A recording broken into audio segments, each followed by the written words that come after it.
The Tūhoe story, colonial names. From the time of Captain Cook's second arrival to New Zealand in 1772, Europeans have called the Tūhoe by several different names.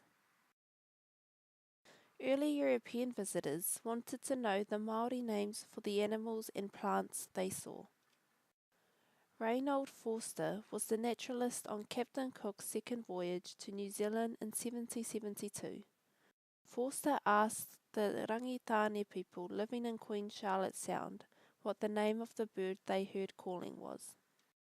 He wrote down their reply phonetically as a roho e toi. In early texts, this is recorded as the Māori name of the species. It is now clear that this supposed name is the phrase rongo e tui, which means, you are hearing the tui. George Forster was also a naturalist on Cook's second voyage to New Zealand. He drew a picture of the tui and labelled it the poies or poi bird. As far as we know, this is the first name for tui that the early Europeans used. We don't know exactly why it was called the poies bird. Captain Cook suggested that the white-throat tufts were called poies.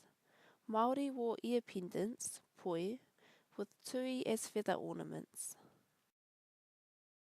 Reinhold Forster disagreed.